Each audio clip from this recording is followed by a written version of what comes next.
In this tutorial, I'm going to show you how to paint Necron warriors as Phyrexians aligned with Elesh Norn, Grand Cenobite.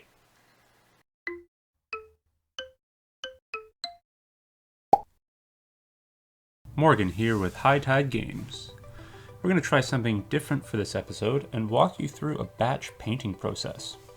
For those of you who are not familiar with Phyrexians and Elesh Norn, the Phyrexians are one of the big baddies in the Magic the Gathering in-game universe. They're ruled over by 5 praetors, each aligned with one of the 5 colors of magic. Elesh Norn Grand Cenobite is the white aligned praetor, and has, hands down, the coolest art design of the bunch. She has this wicked strong contrast between off-white porcelain skin or armor and the deep, meaty red underflesh, which makes for a perfect quick and dirty Necron color scheme. Before we start, let's go over the colors that we're going to need. Our list is fairly small and consists largely of washes and inks. We'll need a tan or bone-colored primer, a matching tan or bone-colored paint, red ink, yellow ink, black wash, and a blood effect. We'll also need base colors. I opted for cool grays to offset the model's warmth. Black, dark gray, and light gray. I did end up glazing my final highlights, though this stage is optional. It can be achieved with normal layering. Don't worry about what brand or exact colors you use. So long as your tan or bone paint is a reasonably close match to your primer color, it'll look fine in the end. As I plan on using this color scheme for my entire Necron army, I spent considerable time testing colors before I started painting proper. I pinned a bunch of spare Gauss flakes to corks, tested different ratios of tan and white primer to figure out what different base colors might look like, and primed my test weapons in these ratios. I even tried different approaches to dry brushing highlights, though I eventually settled on glazing. The last test was glow effects. After running through a number of colors, I decided on a yellowy orange, which happens to be an accent color on a number of magic cards related to Elesh Norn.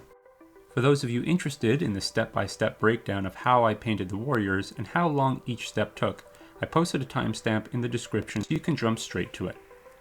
Let's get painting! The first color we laid down is our red ink. All of the exposed skeletal structure, rib depressions, and organy belly tubes get a solid coat. Now most of the painting isn't really painting. We're loading our brush with inks and washes and flooding the rest areas of the model, allowing the capillary action to do much of the work for us. We've already primed our model in our base color, so our focus is primarily in the recesses.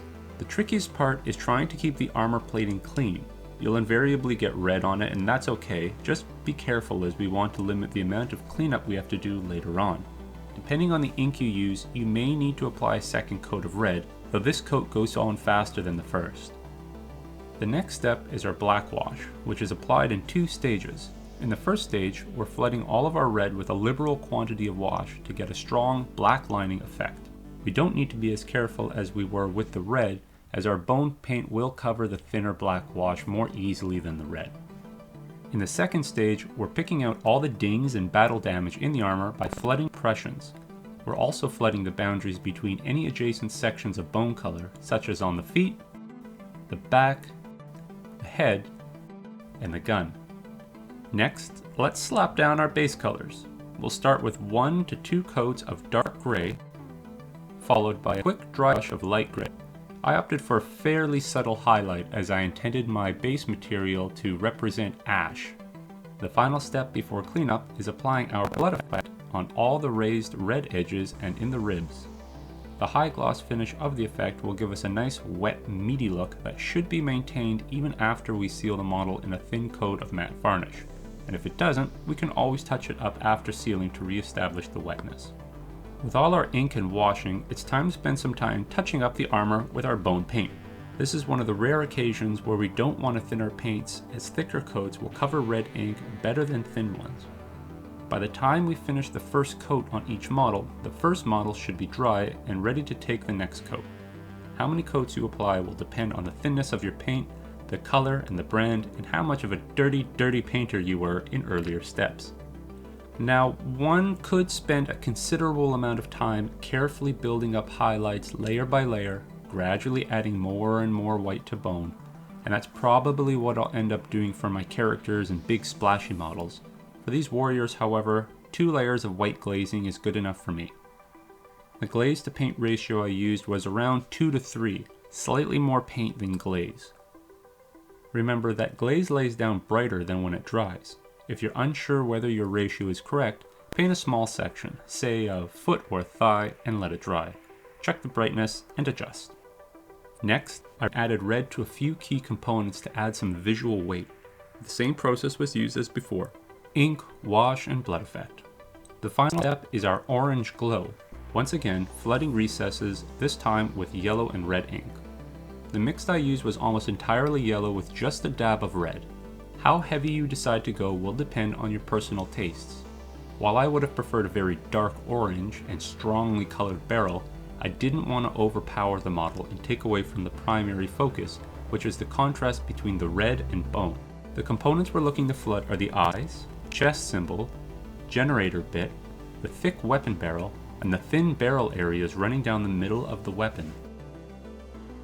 For our glow highlights, it's just yellow ink. We want the brush almost dry to limit pooling. You don't have to be too careful about placement, just hit everything immediately around the orange bits. The last step involves glazing out the edges of our highlights with either bone or white, softening the transition between primer and yellow and tracing the edges of the weapon barrel details. And that's it.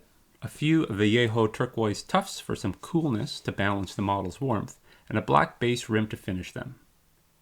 Trying to figure out how much time it took to paint each step was difficult, particularly since I was learning how to paint the warriors on the fly. So I grabbed the remaining 5 warriors in the squad, painted them off camera, and timed each step. The breakdown is as follows. I think an hour and a half per model is a solid time frame for the result we got. Except for cleanup and final glazing, each step took no more than an hour to complete for 5 models. Because of the brief time span that it takes for each step, we can easily complete a set of 5 models within a few days. If you only have 20 minutes in the morning before work, you can just paint the base. If you've got an extended period of time in the evening, leave that for glazing white highlights.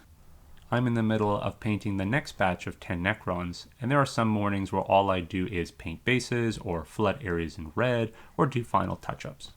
So no matter how much time you have, you can always try to get some of it done each day. I hope you all enjoyed High Tide Games' first ever painting tutorial video.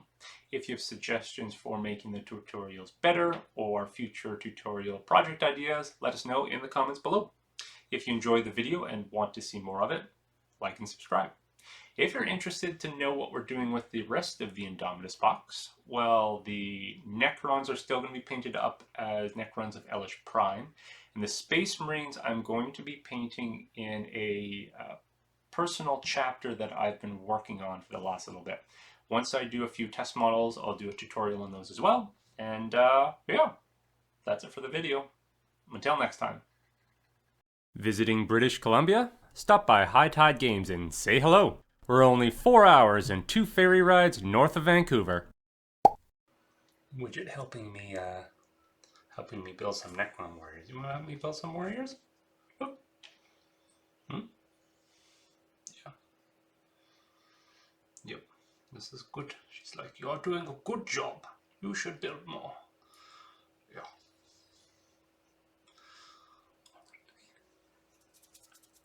Say hi. Yeah.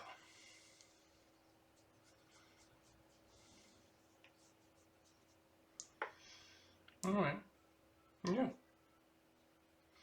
Okay.